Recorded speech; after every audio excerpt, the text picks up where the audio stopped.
우리 오늘 준우 좀 많이 불러보자. 수업 때 정신 차리라. 그지? 영상 보고 할 테니까 준우가. 준우야. 너 이유겸이라 해서 이유겸. 이유경은 누구야? 전 여친분.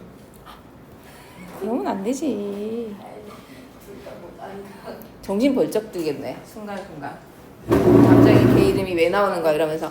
봅시다. 자, 금융 상품에는 주식, 예금, 채권 등 다양한 유형의 투자 상품이 있다. 사실 이 문장을 봤을 때 이거 뭐 설마 금융 상품에 관한 얘기겠어? 이건 상식적으로 너네가 다 아는 내용이지, 그지? 그지? 그래서 얘는 이거 가지고 중심 화제가 안 될 가능성이 높습니다. 너네가 알 만한 얘기는 누구나 다 아는 얘기야. 그러니 뭐 주식하고 예금하고 채권 구별하는 얘기 안 나올 거야.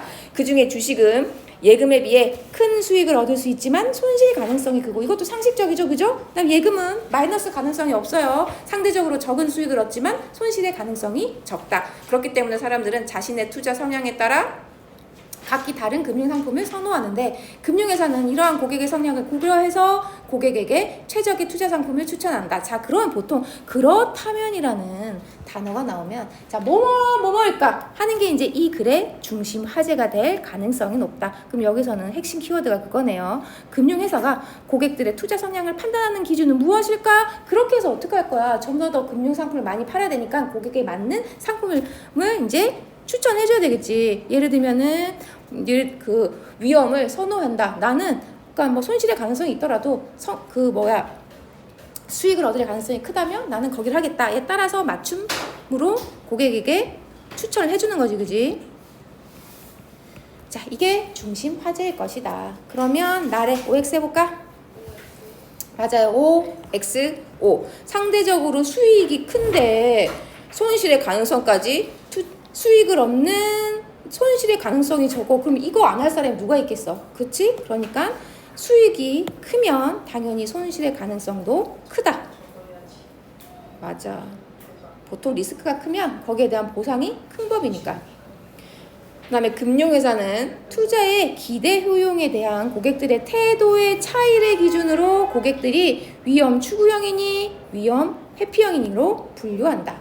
그러면 투자의 기대 효용이 뭘까? 자, 투자를 통해서 얻을 수 있는 수익의 기대값을 말하는데 두 가지를 더 해야 돼. 하나는 투자 수익이 얼마인가에서 발생한 확률을 곱한 거, 그지? 그 다음에 플러스 투자 손실에 대해서 그것이 발생한 확률을, 그지? 곱한 값을 더하면 그게 바로 수익의 기대값이다. 근데 이제 투자 수익이 발생할 확률이 예를 들면 20이면 손실할 발생은 안 나와도 뭐가 되는 거야? 80이 되는 거야. 그지? 그럼 100에서 빼면 되는 거야. 그지? 이거는 하나만 정보가 주어지면 나머지는 거기에 해당되는 100에서 요만큼만 값을 빼면 됩니다. 그럼 예를 들면 어떤 금융상품가에 500원을 가지고 내가 투자를 했어. 근데 40%의 확률로 2,000원의 수익을 얻을 수 있고 60%의 확률로 500원을 모두 잃어. 더 잃을 수는 없지. 내가 투자한 500원인데 투자한 500원이 마이너스가 되는 거야. 그러면 기대 효용이 어떻게 되냐? 2,000원에다가 40% 곱하니까 800이 나오고요. 근데 거기다가 투자 손실은 마이너스 500이라고 한 다음에 곱해야 돼. 0.6을. 그지? 그러면 마이너스 300이 된다. 그러면 800에다가 마이너스 300을 더하니까 총합이 500원. 근데 내가 500원을 투자했는데 일단 기대 효용이 500원이야. 똥돈이네 거의. 그럼 여기서 내가 투자를 할 것인가 말 것인가에 대해서 사람마다 기대치가 다르다는 얘기지, 그지? 너네는 어때? 내가 500을 넣었는데 기대의 효용이 500원이야. 일단 투자해? 아니요. 그래? 일단 10원이라도 버는 거예요.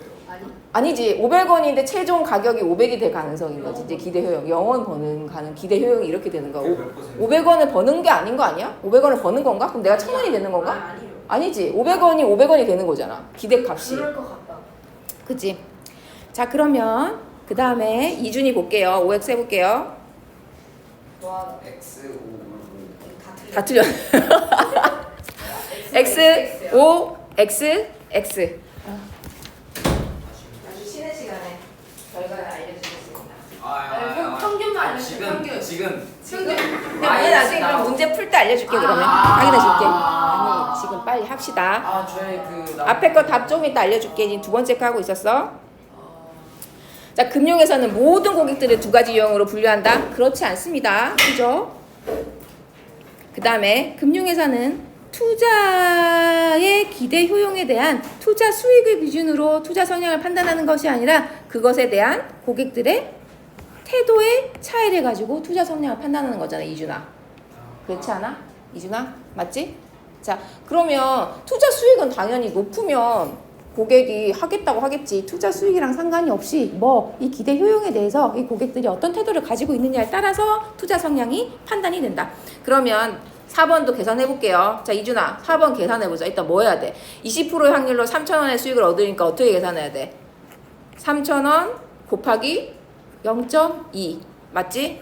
그 다음에 80%로 500원을 모두 잃어. 그럼 마이너스 500 곱하기 0.8 되는 거네. 맞아요? 그러면 얘는 이 사람은 600원. 그다음에 얘는 400원이야? 빼기 400원이네. 그래서 뭐가 되는 거야? 얘는 200원이야. 그럼 얘는 무조건 투자하면 안 되네. 내가 500원을 가지고 있는데 기대값이 지금 200원이면 그죠? 얘는 투자를 하면 안 되는 거 아니야? 그죠? 그럼 얘는 그래서 기대 효용이 마이너스 200이 아니라 플러스 200이다. 그래서 X. 이해했지? 계산했지? 이준아?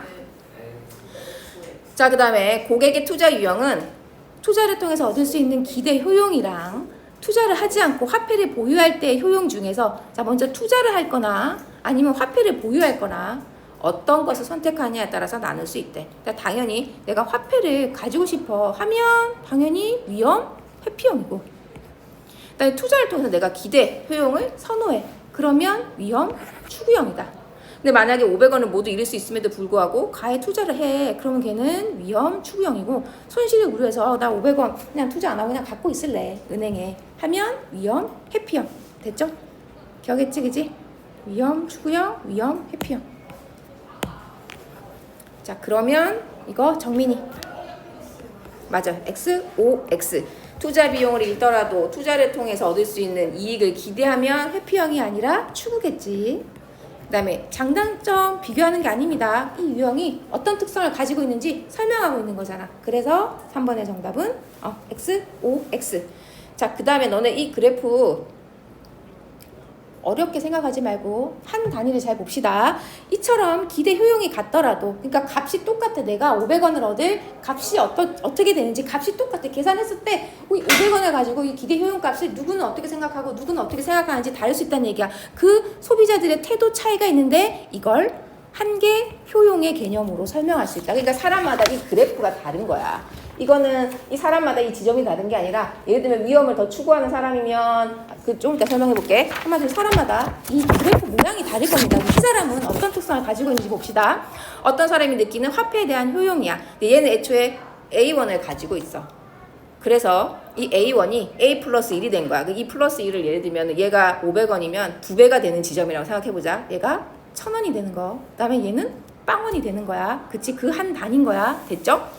자, 그러면 A에서 A 플러스 1이 됐어. 100% 수익을 얻었어. 1000원이 됐어. 증가할 경우 얘는 원래 얘가 만족감이 15였는데 18이라는 만족감 3만큼 만족감이 늘어난 거야.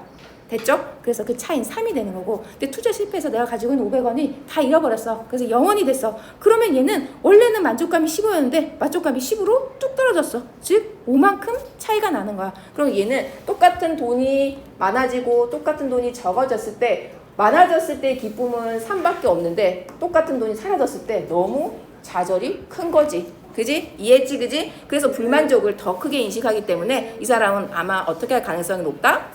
그치? 위험을 회피할 성향의 가능성이 높다.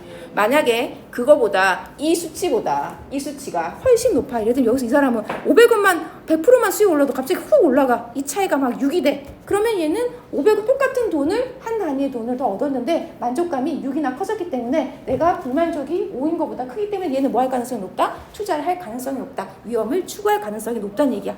됐지? 수치의 차이, 그래프의 차이입니다. 그러면 나은이 O, X, O. 자, 그래서 그래프에서 A 플러스 1일 때 효용이 21이면 15에서 21이 됐으니까 똑같이 선생님이 얘기하는데 6이네? 그러면 5하고 6 차이니까 당연히 한 단위, 즉 100% 수익 얻었을 때 얘는 기쁨이 6이야. 똑같은 돈을 잃었을 때 슬픔이 5 감소하는 반면에. 그러면 이 사람은 뭐 할 가능성이 높아? 위험을 추구할 가능성이 높다. 그러면 위험 회피형이 아니라 위험 추구형이다. 됐지? 자, 그래서 금융회사는 이걸 잘 판단해서 당연히 위험 회피형 고객에게는 예금을 추천해야 되고요. 그다음에 위험 추구형인 고객에게는 당연히 투자 상품, 뭐 펀드나 주식이나 이런 것들을 추천하게 되겠지. 그렇게 해야 금융 회사에서 더 많은 고객들한테 투자 자금을 유치할 수 있을 것이다. 됐지? 그래서 보통 은행 직원들이 요새는 영업을 많이 한단 말이야. 이제 은행에 계속 이제 돈을 들어오게 만드란 말이야. 그래서 최근에 너 홍콩 그거 ETF 투자 얘기 기억나? 혹시 뉴스에서 본 것 같아? 몰라? 보통은 막 은행에서 주식은 추천하지 않지. 근데 은행에 가면 펀드를 투자하라 그래. 근데 그 펀드는 이건 거야. 너가 하나하나 일일이 주식을 어떤 회사를 투자를 하려면 너무 거기에 대한 회사에 대한 지식이 없잖아. 그래서 예를 들면 우량주만 모아놓은 펀드가 있습니다. 혹은 뭐 바이오주 관련된 그런 펀드가 있습니다.